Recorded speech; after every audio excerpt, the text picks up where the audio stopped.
Doctor Yunus সরকার দেশের দায়িত্ব নিয়েছে প্রায় 2 মাস। এই 2 মাসের ভিতরে দাবি দেওয়া হয়েছে প্রায় 2000-এরও বেশি। একটা মানুষ কি দেশের অবকাঠামো ঠিক করতেছে নাকি মানুষের দাবি পূরণ করতেছে, বেটা নিজেই কনফিউজ। বাবু, হিন্দু মুসলিম পাহাড়ি আনাড়ি আমলা কামলা রিস্কাওয়ালা থেকে শুরু করে কাজের বুয়ারা রাস্তায় নামছে। শুধু বাকি রয়েছে ইসলাম তৃতীয় লিঙ্গ। এটা নিয়ে চিন্তা যে কোনো একদিন তারাও একটা দাবি নিয়ে হাজির হয় যে আমরা গর্ভবতী আর বাচ্চার মা হতে চাই। দাবি দেওয়া বলার যাওয়ার তো একটা সময় আছে নাকি? যার মনে যা ভালো ওঠে তা, আর তা নিয়ে রাস্তায় নেমা যা। নিজের বেলায় বড়টা ইচ্ছো, অন্যের বেলায় দোষাইয়া খাও।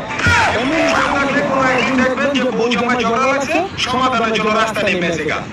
বউ কইব যে পোড়ো হইছে বাপের মতো কালা, আর বাপে কইব যে পোড়ো হইছে উপর আকাশের মতো। এই সব রাস্তায় নেমে আমরা মালে আসে মালন নাইলে আগে বাড়ায় তেল। এমন একটা দেশে থাকি বিশ্বাস করে না করে। এই দেশে সব সম্ভব। কেউ যদি বলে ভাই চিটাগাং থেকে পাহাড় হাইটটা ঢাকায় যাবতে, তাও বিশ্বাস করা লাগবে। 2 মাসে যা দেখলাম দেশে, কোনো একদিন জানি আবার কে পেট নিয়ে রাস্তায় নেমে দাবি করে যে আমার গর্বের সন্তান ডক্টর ইউনূস সাহেব।